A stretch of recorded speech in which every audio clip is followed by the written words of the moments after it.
네, 집중 분석 시간입니다. 들뜸 없이 차분한 연말이 이어지고 있습니다. 기대감도 있지만 경계감도 동시에 안고 있는 구간이라서 그런데요. 연말 어떻게 주식시장 대응하면 좋을지 오늘 팁들 많이 얻어보는 시간 마련했습니다. 대신증권 이경민 투자전략팀장과 오늘 함께 하시죠. 팀장님 어서 오십시오. 안녕하십니까. 안녕하세요. 안녕하세요. 연말이라서 조금 기분 좋게 쭉쭉 올라가줬으면 좋겠는데 계속 방지턱이 탁탁탁 나타나다 보니까 좀 불안감이 있습니다. 연말 이번 주 당장 금요일 산타까지는 아니더라도 좀 선물 기대해 볼 수 있을까요? 어떻게 연말 장세 예상하세요? 선물까지는 기대하기 좀 어려울 것 같다라는 생각을 하고 있는데 일단은 그렇다고 해서 막 시장이 급락을 하지는 않을 것 같아요. 왜냐면은 연말까지 수급적인 측면에서는 프로그램 매수가 들어오고 그리고 쇼커버링 매수가 들어올 수 있는 여건들이 있기 때문에 반등 시도는 계속적으로 이어질 수 있겠지만 그렇다고 해서 3020, 3050선을 훌쩍 넘어서 이제 쭉쭉 뻗어가는 장세를 보이기에도 아직까지 불안 요인들이 굉장히 많다라는 것이죠.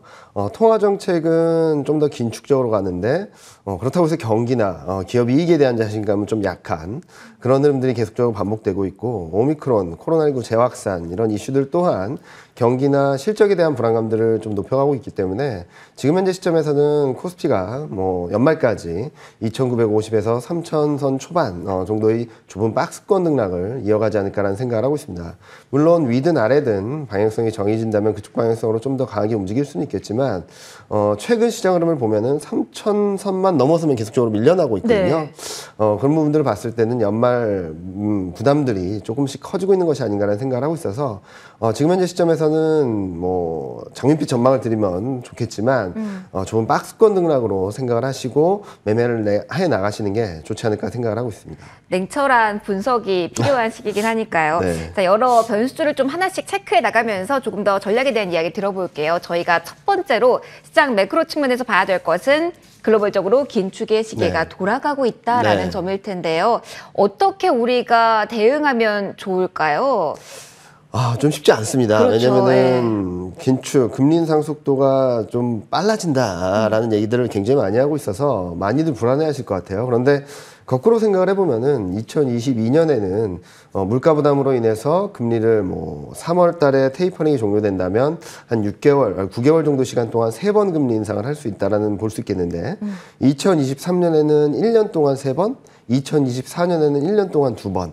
어떻게 본다면은 내년 금리 인상 속도가 가장 빠르고 그다음부터는 점진적으로 완화되는 것이 아닌가라는 생각을 할 수 있겠죠. 그러면 왜 시장은 불안해지는가? 많은 분들이 금리 인상을 하면 나쁘고 금리 인하를 하면 좋다라고 말씀을 많이 하시죠. 그런데 거꾸로 말씀드리면은 중국이 금리 인하를 했을 때 시장 반응이 어땠을까요? 좋지가 않았어요. 좋지 그렇게 않았죠. 너네 경기가 안 좋아 이런 느낌이었던 것 같은데. 결론적으로 말씀드리면 경기하고 통화 정책 간의 방향성이 좀 더 중요하다. 예를 들어서 경기가 안 좋아지면 통화 정책은 좀 완화될 거야라는 기대감을 가질 수 있겠고 통화 정책이 좀 빠르게 긴축적으로 간다면은 경기가 좋다라는 시그널을 확인해야지 시장이 좀 움직일 수 있거든요. 그런데 지금은 미국 같은 경우는 경기는 좀 자신감이 약해지는 가운데 금리 인상 속도는 빨라지는 그림, 그리고 중국은 금리 인하를 했지만 물가 부담 때문에 적극적으로 정책을 펼치기도 어려운 상황에서 경기에 대한 불안감들은 커지는 그림. G2가 이처럼 경기와 통화 정책 간의 다이버전스, 그러니까 좀 차별화되는 모습들. 방향이 너무 다르다 보니까. 다르다 보니까. 그리고 중국 같은 경우는 방향은 같다 하더라도 그 정책을 좀 적극적으로 피기에는 물가 부담이 남아있는 상황들, 이런 것들을 감안해서 본다면 향후 경기와 통화정책 간의 방향성이 어느 정도 맞춰가는지를 좀 봐야 될 것 같아요. 그래서 대신증권에서는 내년 1, 4분기, 그러니까 2022년 1분기 정도까지는 조금은 이 방향성이 미스매치라고 하죠. 그런 구간들이 조금 더 이어질 수 있기 때문에 좀 조심하자라는 말씀을 드리고 있고요. 지금 현재 시점에서 미국이 통화정책을 후퇴시키기도, 그러니까 비둘기파적으로 가져가기도 좀 어렵고 경기가 이제 굉장히 좋아진다라는 컨빅션을 가지기도 좀 어려운 상황이고 그리고 중국 같은 경우도 2월 동계올림픽을 앞두고 공장을 막 돌려가지고 성장 쪽으로 포인트를 맞추기도 쉽지 않고 그렇다고 해서 물가가 오르는 상황에서 금리를 뭐 0.25씩, 0.5씩 네. 내리기도 어렵고 굉장히 좀 딜레마인 상황이다 보니까 이런 엇갈리는 그림들을 좀 풀어가는 데까지는 좀 시간이 필요하다라고 생각하고 있습니다. 제가 외국인이고 큰 손이라고 하더라도 이런 유동성이 반대되는 상황에서는 한국 시장을 봐야 될지 고민이 될 것 같거든요. 그럼 저희 이제 개인 투자자 입장에서는 어느 쪽에 조금 더 통화 정책에 포커싱을 맞추고 전략을 구사하는 게 맞을까요? 궁극적으로 봐야 될 것은 경기입니다. 경기가 좋아지는지 네. 여부가 중요하다고 생각하는데요. 많은 분들이 금리 인상을 하면 안 좋고 금리 인하를 하면 좋다라고 생각을 하시는데 근본적인 원인은 금리 인상을 하는 이유는 경기가 좋기 때문이고 금리 인하를 하는 이유는 경기가 안 좋기 때문이죠. 그렇죠. 네. 그래서 작년이죠. 작년에 코로나19 팬데믹 현상 때 금리 인하를 그렇게 했음에도 불구하고 시장이 폭락을 했습니다. 네. 반대로 말씀드리면 금리 인상 사이클에서 미국을 비롯한 글로벌 증시가 추세적인 하락을 보인 적은 단 한 번도 없습니다. 만약 예를 들어서 경기와 통화정책 간의 방향성이 좀 엇갈리는 때에는 마찰적 조정은 있을 수밖에 없었지만 금리 인상 사이클이 걸어가는 과정에서 경기에 대한 컨빅션이 있다면은 시장은 더 강한 흐름들을 보여줬었거든요. 네. 가까운 예로는 2017년이 있었죠. 2017년에도 한국 증시도 굉장히 강한 모습을 네. 보여줬던 것처럼 경기가 언제 돌아설까, 언제 좋아질까라는 부분들에 좀 포커스를 두고 바라보신다면 통화 정책의 영향력이 경기에 대한 불안감이 있는 상황에서는 정책이 부담스러울 수 있지만 경기가 좋아진다라는 시그널이 나올 때부터는 이제 통화 정책이 정당화될 수 있는 경기 네. 흐름들이 나와줄 수 있거든요. 그런 부분들을 좀 초점을 두고 보신다면은 조금 더 양쪽 경기와 통화 정책 간에 있어서 굉장히 엇갈리는 흐름들에 있어서 좀 중심을 잡아가실 수 있지 않을까 생각을 하고 있습니다. 경기의 차력이 금리 인상과 맞물려서 강하게 올라가는 네, 지역에 포커스를 맞습니다. 맞춰야 된다. 네. 그러면 이거를 주축도로 가지고 본다면 종목을 본다면 가치주를 봐야 되는지 성장주를 봐야 되는지 여기에 대한 고민도 필요할 것 같아요. 어떻게 보세요, 팀장님? 그 부분도 굉장히 어려운데 네. 가치주하고 성장주의 구분이 쉽지 않아요. 왜냐면은 그렇죠. 요즘은 좀 애매모호하더라고요. 가치주에 포함되어 있는 자동차, 에너지, 화학 가치주라고 말할 수 있을까요? 전기차, 2차 전지 이 업종들이 대부분 포진해 있죠. 네. 그런 상황이다 보니까 가치주와 성장주에 대한 구분이 쉽지 않은데 네. 저는 긴축이 되는 건 맞습니다. 그리고 유동성이 이전처럼 늘어나는 국면도 아니고요.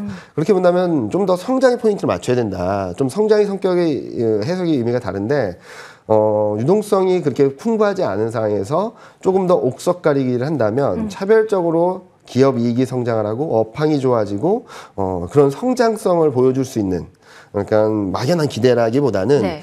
실질적으로 성장을 보여줄 수 있는 업종들에 좀 포커스를 맞춰야 된다는 말씀을 드리면서 그래서 제가 좀 구분해서 말씀드리는 것 중에 하나 구조적인 성장주라고 말씀드리고 있어요. 네. 그러니까 몇 년 뒤에는 이렇게 클 거야라는 것들도 중요하지만 지금 이런 성장 5에서 10% 성장을 이어가는데 앞으로는 15에서 20% 성장을 이어갈 수 있어. 지금까지 20% 성장을 해왔는데 이 성장 속도가 유지될 거야라는 어느 정도의 신뢰를 할 수 있는 업종들을 보자라고 말씀드리고 있어서 구조적인 성장주라고 할 수 있는 인터넷 2차 전지 이런 쪽이 좀 포인트로 맞추자라는 말씀을 드리고 있고요.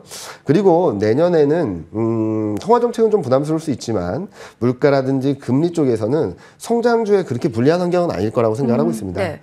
내년 연말 그리고 2023년으로 들어가면 물가는 다시 한번 2%대로 진입할 수 있다라고 생각을 하고 있고요. 금리 같은 경우도 앞서 말씀드렸던 것처럼 금리 인상 속도가 2022년에 가장 빠르고 그다음부터 조금씩 완만해지게 된다라고 본다면 금리의 급등세는 좀 제한적이라고 생각을 하고 있고요. 물가가 안정되는 상황이라고 생각을 해본다면 금리가 그 레벨 자체를 크게 바꾸면서 네. 움직이지는 않을 거라고 생각을 해서 보면 전반적인 환경들은 통화 정책은 좀 부담스러울 수 있지만 성장 플러스 금리 안정, 물가 안정이 좀 성장주에는 기회를 줄 수 있는데 여기서 포인트는 밸류에이션이 높다, 미래의 성장성에 대한 기대감이 크다라는 네. 것보다는 지금 성장도 잘하고 앞으로의 성장도 기대할 수 있겠다라는 부분들을 좀 초점을 맞춰야 될 것으로 그럼 생각합니다. 지금도 잘해야 되니까 네. 그럼 실적도 괜찮은 기업이어야 그쵸, 할 맞습니다. 텐데 네. 그럼 이 기업들을 접근할 때는 내년에 초에 있는 이 분기 실적 시즌에 대한 네. 접근 방법을 고민해야 될 것 같아요. 그럼 실적 시즌 어떻게 예상은 팀장님 하고 계신가요? 4분기 실적 시즌은 뭐 예상에 네. 부합하거나 비용 측면에서 쇼크가 나올 수는 있어도 업황 자체에 문제가 있어서 실적이 안 좋아지는 그림은 아닐 거다. 좀 견조한 실적을 예상을 한다라고 말씀을 드릴 수 있는데요. 더 중요한 것은 이제 내년 실적이죠. 올해 반도체가 계속적으로 지지부진한 흐름을 보였던 이유도 내년 실적에 대한 걱정들이 있었기 때문입니다. 네. 그러니까 올해 실적 전망은 계속적으로 올라갔습니다. 반도체는. 그런데 문제였던 것은 2022년 실적이 정체되고 8월부터는 하향 조정되면서 주가가 내려왔었거든요. 2022년 실적이 어떻게 변하는지 좀 봐야 될 것 같은데 2022년 실적 전망치가 조금만 하향 조정돼도 이제는 역성장에 대한 걱정들이 들어올 수 있거든요. 네. 그래서 현재로서는 뭐 2022년 실적 전망치가 어떻게 변하는지 좀 보셔야 될 것 같고요. 최근 주가가 반등한 만큼 업황이나 실적 개선 기대감이 얼만큼 선반영되었는지도 단기적으로는 체크해야 될 부분으로 생각을 하고 있습니다. 네. 시간 관계상 짧은 질문 하나만 더 드릴 수 있을 것 같은데 그럼 압축해서 어떤 업종을 봐야 되는지만 정리를 해주신다면요? 일단은 뭐 연말에 좀 중소형주가 좀 시장의 수급 때문에 흔들릴 수 있어요. 네. 그럴 때는 단기적으로는 중소형주, 업황이나 실적은 크게 문제 없는데 수급 상황에 의해서 급락을 한 종목들을 좀 단기 트레이딩에서 보시면 좋을 것 같고요.